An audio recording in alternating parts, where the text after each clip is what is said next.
लेकिन सबसे पहले आज की तमाम बड़ी खबरें नॉन स्टॉप न्यूज में। जम्मू कश्मीर में आतंक के खिलाफ सुरक्षा बलों को बड़ी कामयाबी मिली है। पिछले 24 घंटे में सुरक्षा बलों ने 9 आतंकियों को मार गिराया है। मारे गए सभी आतंकी हिजबुल मुजाहिदीन के हैं। आज सुबह शोपियां में एक एनकाउंटर में सुरक्षा बलों ने 4 आतंकियों को मार गिराया। इससे पहले कल भी शोपियां में ही 5 आतंकियों को मारा गया था। मारे गए आतंकियों में टॉप लेवल कमांडर भी शामिल हैं। जम्मू कश्मीर पुलिस के मुताबिक पिछले 2 हफ्ते में 9 बड़े ऑपरेशन हुए और 22 आतंकी मारे गए। इनमें 6 टॉप कमांडर हैं। कल और आज के 2 दिन के ऑपरेशंस के दौरान हिजबुल मुजाहिदीन के 9 आतंकी मारे जा चुके हैं, जिनमें 3 टॉप कमांडर लेवल के लोग हैं। वहीं आतंकियों ने लड़कीपोरा के लुकबावन के सरपंच की गोली मारकर हत्या कर दी है। इस बीच पाकिस्तान ने फिर सीजफायर तोड़ा है। पुंछ के खड़ी करमारा सेक्टर में पाकिस्तान की तरफ से गोलीबारी की जा रही है। भारतीय सेना इसका जवाब दे रही है। कई जरूरी नियमों के साथ देश भर में आज से धार्मिक स्थल, शॉपिंग मॉल, होटल और रेस्टोरेंट खुल गए हैं। 75 दिन बाद आज से देश भर के धार्मिक स्थान श्रद्धालुओं के लिए खुल गए। हालांकि मास्क और सोशल डिस्टेंसिंग जैसे नियमों का पालन लोग करते दिखे। अब एक ही प्रवेश द्वार है और एक ही जो निकास द्वार है, ताकि जो है किसी प्रकार की असुविधा ना हो। भक्तों से हम उनका आह्वान कर रहे हैं, उनका अनुरोध कर रहे हैं कि वो मंदिर में आएं और फूल प्रसाद ना लेके आएं, क्योंकि सरकार ने इस बार ये कहा है कि मंदिरों में फूल प्रसाद नहीं चढ़ेंगे। उत्तर प्रदेश के मुख्यमंत्री योगी आदित्यनाथ ने आज गोरखपुर के गोरखनाथ मंदिर में पूजा की। सीएम योगी ने मंदिर परिसर में सोशल डिस्टेंसिंग का पूरी तरह से पालन किया। योगी ने शाम को काशी विश्वनाथ मंदिर में भी पूजा की। इस दौरान यहां पर लोग सामाजिक दूरी के नियमों का सख्ती से पालन करते दिखे। मॉल के कर्मचारी और स्टाफ पीपीई किट में लोगों को सेवा देते दिखे। हालांकि पश्चिम बंगाल में लॉकडाउन को 30 जून तक बढ़ा दिया गया। पश्चिम बंगाल के मंदिरों में दर्शन के लिए सीमित छूट दी गई है। शादियों में सिर्फ 10 से 25 लोग ही शामिल हो पाएंगे। वहीं मिजोरम में भी लॉकडाउन 2 हफ्ते के लिए बढ़ा दिया गया है। दिल्ली के उपराज्यपाल अनिल बैजल ने दिल्ली सरकार के उस फैसले को बदल दिया है जिसमें यह कहा गया था कि राजधानी के अस्पतालों में केवल दिल्ली वालों का ही इलाज होगा।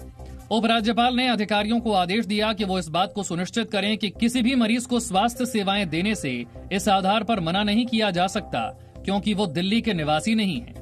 उपराज्यपाल के आदेश पर दिल्ली के मुख्यमंत्री अरविंद केजरीवाल ने ट्वीट किया है, एलजी के आदेश ने दिल्ली के लोगों के लिए बहुत बड़ी समस्या और चुनौती पैदा कर दी है। देश भर से आने वाले लोगों के लिए कोरोना महामारी के दौरान इलाज का इंतजाम करना बड़ी चुनौती है। शायद भगवान की मर्जी है कि हम पूरे देश के लोगों की सेवा करें। हम सबके इलाज का इंतजाम करने की कोशिश करेंगे। दिल्ली में भारतीय जनता पार्टी ने बहुत गंदी राजनीति शुरू कर दी है और डिजास्टर मैनेजमेंट के नाम पे पूरा डिजास्टर फैलाना शुरू कर दिया है। बीजेपी ने उपराज्यपाल के फैसले का स्वागत किया है। दिल्ली बीजेपी अध्यक्ष आदेश गुप्ता ने कहा कि अच्छी स्वास्थ्य सेवा हर नागरिक का अधिकार है। आज जो माननीय उपराज्यपाल महोदय ने दिल्ली सरकार के फैसलों को निरस्त किया है, उसका हम स्वागत करते हैं। मैं मुख्यमंत्री साहब से अपील करना चाहता हूं कि वो धरातल पर काम करें, लोगों का इलाज हो, जिससे कि लोगों के अंदर जो डर और भय का माहौल खत्म हो सके। उपराज्यपाल ने दिल्ली सरकार के एक और आदेश को बदलते हुए बिना लक्षण वाले कोरोना मरीजों की जांच फिर से शुरू करने के आदेश दिए हैं। इसके लिए उपराज्यपाल ने आईसीएमआर के दिशा निर्देश का हवाला दिया है।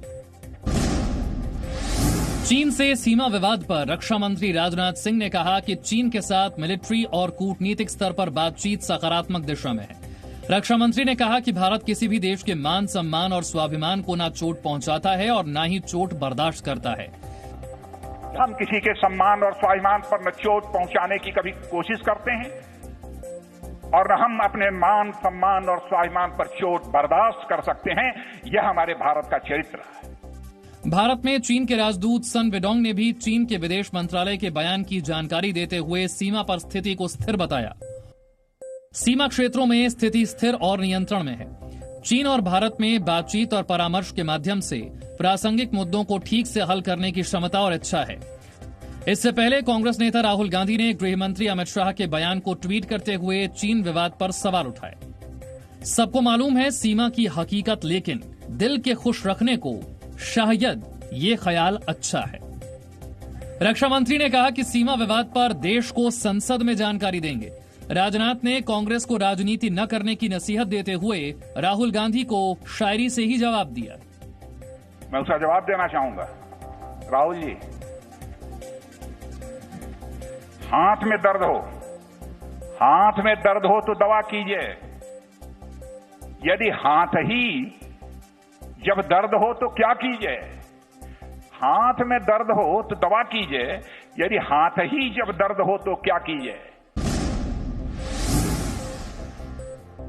केंद्रीय गृह मंत्री अमित शाह ने आतंकियों की घुसपैठ को लेकर चेतावनी दी है। वीडियो कॉन्फ्रेंसिंग के जरिए ओडिशा जनसंवाद रैली को संबोधित करते हुए अमित शाह ने कहा कि सीमा पर घुसपैठ बच्चों का खेल नहीं है और इसका कड़ा जवाब दिया जाता रहेगा। हमारे समय में भी हमले हुए, उरी पर हुआ, पुलवामा में हुआ। जैसे ही उरी और पुलवामा में हमला हुआ, मोदी जी ने तनिक मात्र भी देर नहीं की, एयर स्ट्राइक और सर्जिकल स्ट्राइक कर कर पाकिस्तान के घर में घुसकर दंडित करने का काम। गृह मंत्री अमित शाह ने पुलवामा और उरी हमले का जिक्र करते हुए कहा कि प्रधानमंत्री मोदी पुराने प्रधानमंत्रियों की तरह चुप बैठने वाले नहीं हैं। उन्होंने कहा कि एयर स्ट्राइक और सर्जिकल स्ट्राइक कर पाकिस्तान को घर में घुसकर दंडित किया। गरीबी हटाओ का नारा देने वाली कांग्रेस पार्टी सिर्फ नारा के आधार पर जीती थी। परंपरागत वंशवाद की राजनीति करना, भ्रष्टाचार की राजनीति करना, जातिवाद की राजनीति करना, ये कांग्रेस पार्टी की खासियत रही। गृह मंत्री अमित शाह ने कांग्रेस पर परिवारवाद और तुष्टीकरण का आरोप लगाया। केरल के पलक्कड़ में हथिनी विनायकी की हत्या के मामले में राष्ट्रीय हरित अधिकरण यानी एनजीटी ने मामले पर खुद कार्रवाई की है। एनजीटी ने विनायकी की हत्या के मामले में केस दर्ज किया है। जस्टिस के रामाकृष्णन की पीठ ने केंद्र सरकार और केरल सरकार को नोटिस भेजा है। एनजीटी ने एक जांच कमेटी भी बनाई है जिससे 10 जुलाई तक रिपोर्ट मांगी गई है। एनजीटी ने अपने आदेश में कहा है कि भविष्य में ऐसी घटनाएं रोकी जा सकें और एक दीर्घकालिक योजना तैयार हो ताकि जंगलों में इंसान और जानवरों के बीच संघर्ष रुके। विनायकी की हत्या पर सेना के रिटायर्ड मेजर और जीव अधिकार कार्यकर्ता रवि ने बड़ा खुलासा किया है।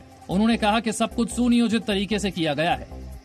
पर्पसली केप्ट इट फॉर हाथी के लिए रखा हुआ है, क्योंकि पहले आप लोगों ने सुना होगा ये पाइनएप्पल के अंदर बॉम्ब रखा हुआ था, पटाखे रखे उसको फाड़ दिया करके, बट बाद में पता चला कि ये पाइनएप्पल के अंदर नहीं था, वो नारियल का जो छिलका अंदर का जो निकाल के उसका अंदर बांध के बॉम्ब रखे दिया था। विनायकी मामले में अभी 2 आरोपी फरार हैं। देश में कोरोना के मरीजों की संख्या लगातार बढ़ रही है। स्वास्थ्य मंत्रालय के आंकड़ों के मुताबिक 24 घंटे में कोरोना के रिकॉर्ड 9,983 नए मामले सामने आए हैं। देश में संक्रमितों की संख्या 2,56,600 के पार पहुंच गई है। वहीं कोरोना से मौत का आंकड़ा बढ़कर 7,135 हो गया है। 1,24,095 मरीज ठीक हुए हैं। कोरोना मरीजों के ठीक होने की दर 48.35% है। मुंबई में कोरोना मरीजों की संख्या 50,000 के पार हो गई है। मुंबई में कोरोना संक्रमण से 64 लोगों की मौत हुई है। मुंबई में अब तक कोरोना संक्रमण से 1702 लोगों की मौत हुई है। 13,000 करोड़ के पंजाब नेशनल बैंक घोटाले के आरोपी भगोड़े नीरव मोदी की संपत्ति जब्त होगी। पीएमएलए कोर्ट ने मनी लॉन्ड्रिंग केस में नीरव मोदी की 1400 करोड़ से ज्यादा की संपत्ति जब्त करने का आदेश दिया है। कोर्ट ने ये आदेश प्रवर्तन निदेशालय की अर्जी पर दिया है। कोर्ट ने बैंकों को उचित न्यायिक फोरम के सामने नीरव की जब्त संपत्ति पर दावा करने की अनुमति भी दी है। नीरव मोदी को 5 दिसंबर 2019 को भगोड़ा घोषित किया गया था। फिलहाल वो लंदन की एक जेल में बंद है। राजस्थान से पाकिस्तान की खुफिया एजेंसी आईएसआई के 2 एजेंट गिरफ्तार किए गए हैं। सेना की खुफिया जानकारी पर इन्हें पुलिस ने गिरफ्तार किया। गिरफ्तार विकास कुमार आर्मी हथियार डिपो में सिविल डिफेंस कर्मचारी है।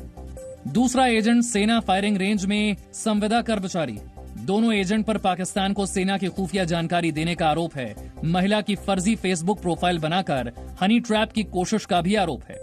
सेना के पास आईएसआई और गिरफ्तार एजेंट्स के बीच हुई बातचीत का ऑडियो है। No signal, no worry. Presenting Z News app with live TV, latest updates and expert opinion. Available on Google Play and App Store. Download it now.